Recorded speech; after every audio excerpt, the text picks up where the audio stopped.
My story starts in Detroit because I was born there. Everything that I learned about life started there as a young man. My dad was a police officer, so I got to see that every single day. And my mother too worked in the school systems and the universities. We always say, like, each one teach one. I always said I didn't want to be a police officer. And as I got older and matured and actually saw what he was doing in the community, it went way past writing a ticket or locking someone up. It was almost like a safeguard for the community. As a young man in the city, I got to see every single day how valuable and fragile life is.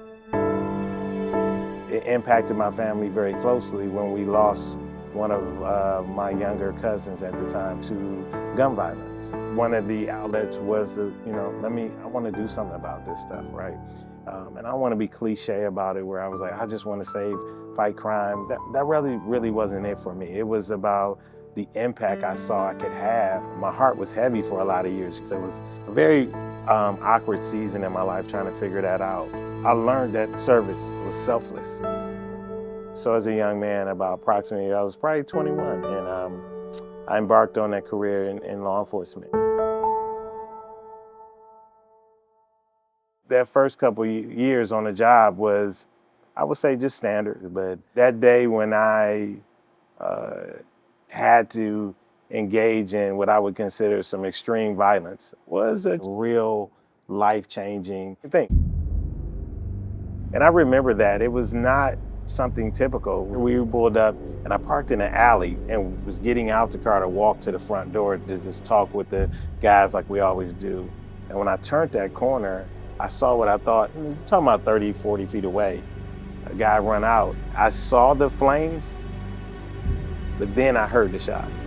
And I called him a flames because the type of weapon he was using was a AK-47. It's an assault rifle, high-power assault rifle. And when that's on full blast, it looks like a blowtorch. And it was on full blast. A suspect opened fire, firing, based on the investigation, was telling us at this point, fired 10 shots from a high-powered rifle, an assault-type rifle. And the gentleman saw me and dropped his shoulder and to swing the rifle my way, and I acted. So that individual was rushed to the hospital, and he had a bulletproof vest on. So I struck him about 3 times, twice in the vest and one in his abdomen. He went to the hospital, and of course I'm asking, is he okay?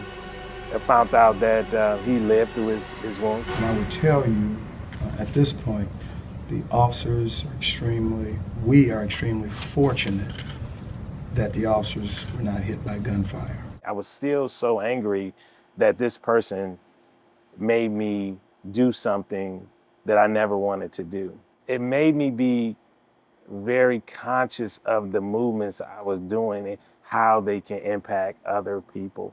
It's weird now. Probably the first time I've talked about this in years, like, you don't bring it up. But that really, it was crossroads, because you could go either way. You can be extremely pessimistic about life, or you can just go, oh no, we got work to do. And for me, luckily with God, it came to me and said, we got work to do.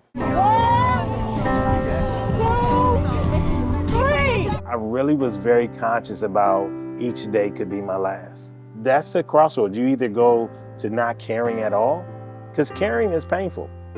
Caring is a commitment. Caring is literally, you're carrying something. Like, I'm carrying the weight of others, the struggle of others, the pain of others. And I understand why a lot of people, majority of people in the world are awesome. It's just sometimes that weight of carrying things really pushes. So you got me thinking about what I want to do. I continued as a police officer. I had the great honor to join the Metropolitan Washington Airports Authority. It got me out to Virginia. I wanted a better life for my children. At this time, I'm married with children and I have an amazing family.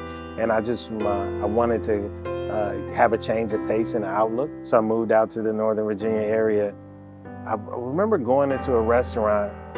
I wasn't in uniform. And as I was coming in, it was a single door. And a young man bumped me. I mean, bumped me. And I stopped for a minute and looked at him, and first thing he said was like, "What?" Like, I was like, and he was like, and he almost was like, "I'm ready." And I said, "Not today or tomorrow, but I hope you have a better day. And I got two shoulders if you need to let it out on the other one, you know." The funny thing about it was when I came back to the airport, he worked at the airport, but he seen me in my uniform now. And I said, "I really meant that. How you doing?" And he was like, "I'm fine, I'm fine." And I was like, "Okay." And I said, "When the last time somebody asked you that?" He's like, "They don't." And he's like, "Look, man, I don't know what your angle is, but I don't need whatever you trying to give." And I said, I would argue different, but okay. And later on, it was a typical story. No dad in his life really, or have a bad relationship with them. And his particular story was he needed to forgive. 2 years later, we became, I wouldn't say friends, because I was more like a mentor. He would come to me. So I got an opportunity to see him grow up as a man at work. Ultimately, that young man joined the police department. So I see my picture here, but the first thing come to mind is everyone else's pictures and the honor I feel to be on the wall with these men and women. There is a lot of legacy here. I know I'm going to leave here, and in my occupation, it could be today. And so the legacy for my family is that Dad never gives up.